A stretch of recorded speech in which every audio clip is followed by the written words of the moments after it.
Geeks and Geekettes to say that what's been happening the last couple of days in regards to the changing of the guards at Warner Brothers and their new schedule, slate, and recasting for the DCEU has been an absolute shit show would be a massive understatement. But today I want to touch on the fact that Warner Brothers execs are still considering keeping Ezra Miller as the Flash for continuing Flash films in the future. To me, this screams double standards considering we just got rid of Henry Cavill as Superman, who in my opinion is one of the best Supermen by far, right up there with Christopher Reeve. I know he's a massive fan favorite. Granted, he's not everyone's cup of English tea, and that's totally understandable, but for the most part, he is a well-regarded and a very well-received Superman. But as we know, he has been fired and will no longer be playing Superman. Yet, there are murmurs that Warner Brothers are considering keeping Ezra Miller on despite their very bad track record. The big Discovery merger has seen all sorts of mad shakeups, including the decision to not release Batgirl even on streaming despite it being finished. And in the DC division, James Gunn, Peter Safran have taken over and are planning to usher in a new era of DC films, TV, animation. They have a 10-year plan essentially like what Marvel had in the beginning. And it has seriously led to some major controversial decisions, including the firing of Henry Cavill, as I just mentioned. And this is a role he returned to briefly for a post-credit scene in The Rock's first DC outing, Black Adam. And then we've got The Rock, and perfect segue, The Rock. The Rock himself saw his superhero star on the rise, only to have it come crashing down to earth when Gunn and Safran took over. Now, Black Adam has been 15 years in the making for The Rock. He was initially cast 15 years ago, and it's all led to this essentially for nothing. Now, granted, the film really did underperform, and that did not help at all. And The Rock pushed not only to star in his own blockbuster, but to shape the future of the DC cinematic universe around a rivalry between Black Adam and Superman, and maybe even injecting Shazam in there at one point. Had Black Adam been a smash hit, we might be having a totally different conversation, and it sounds as though Johnson may have ruffled one too many feathers in the process with the rumors of him leaking false box office numbers and the unfollowing of Warner Brothers and Black Adam on Instagram. Real schoolyard stuff. But the main focus of this video is now Ezra Miller. Ezra Miller, you old rapscallion, you. The last couple of years has seen them get into some trouble with the law, and obviously they're now entered in a rehabilitation program for mental health issues, and I honestly wish them all the best. When anyone is suffering from mental health issues, you always want them to come out on the other side. And even with Ezra Miller, you always want the best for someone that is going through mental health issues. But the fact of the matter is, after all this, after his rap sheet, which I'm going to go over in a minute, the fact that Warner Brothers are even considering still having him on just sets a really bad example. So with that being said, let's just go over his rap sheet just to get you guys up to speed.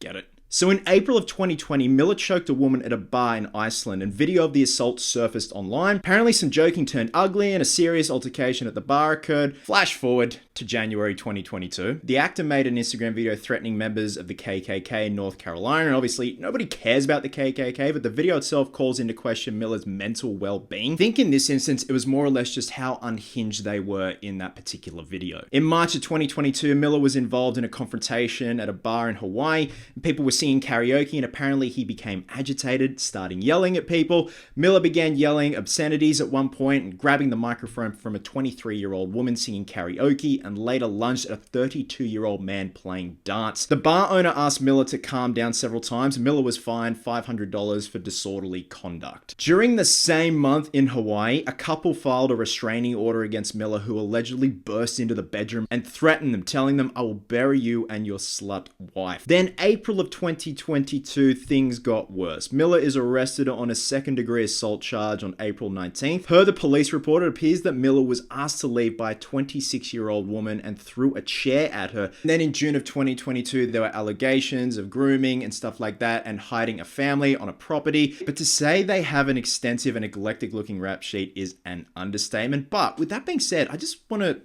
Google something. Just give me a minute.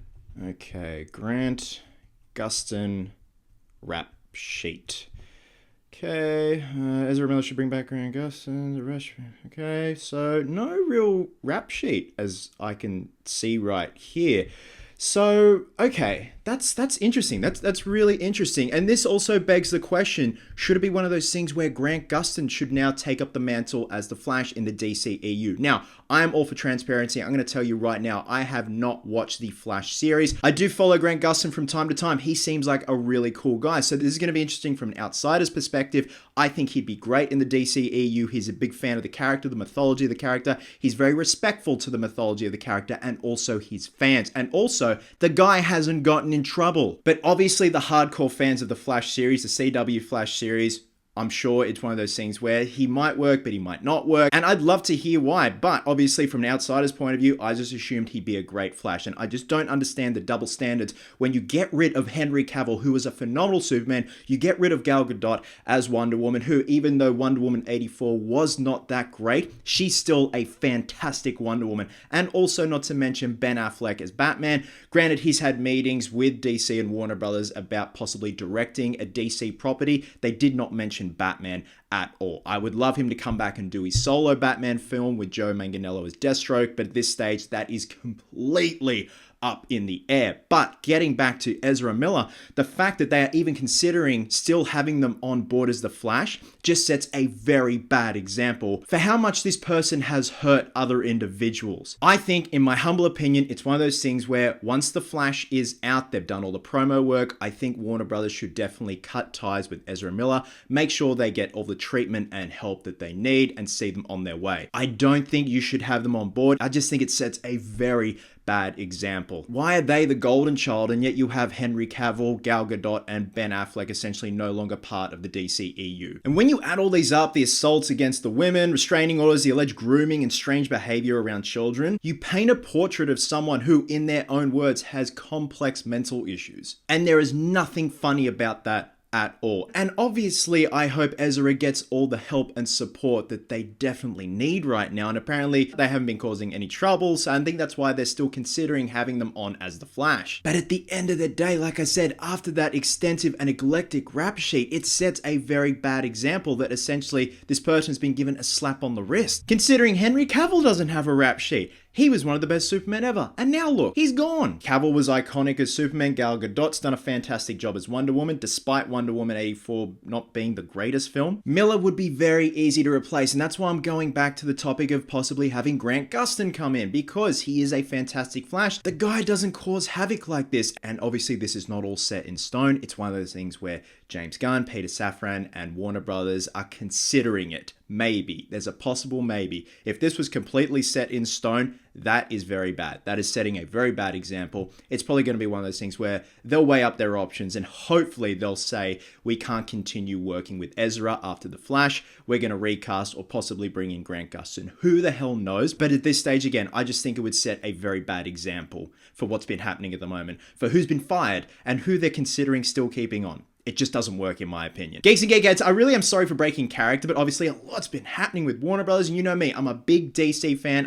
I just love the characters, and I just hope this 10-year plan leads to something where we're going to look back on this now and be like, remember that shit show? But for now, it's just an absolute circus to see behind the scenes what's going on, what's being considered. So guys, with that being said, drop a comment below. Let me know your thoughts on the whole situation. Again, there is nothing funny about mental illness, and I hope Ezra gets all the help that they need and the support as well, because they definitely need it right now. Ezra has been on their best behavior lately, which is great to see, and I hope that's a continuing thing for them. But also, what are your thoughts on the possibility of Grant Gustin coming into the DCEU? Obviously, like I said, I have not watched the Flash series. I do follow Grant Gustin from time to time. He seems like a really cool guy, down to earth, but he also respects the character. He respects his fans and he respects his cast and crew members. I mean, seriously though, if you can bring Ezra into the CW universe, why can't you do the opposite and bring Grant into the DCEU? But honestly, if it's one of those things where it just wouldn't work, let me know, because again, I'm outside eyes looking in from the CW point of view. Maybe it just won't work and transfer well into the DCEU. Either way, I think it's definitely an option. Anyway, guys, wherever you are in the world, please have yourselves an absolute cracker of a day. Hope you're well. Hope you're happy. Be merry, be silly. And until next time, Geeks and Geekettes, please always remember, cosplayers do it best.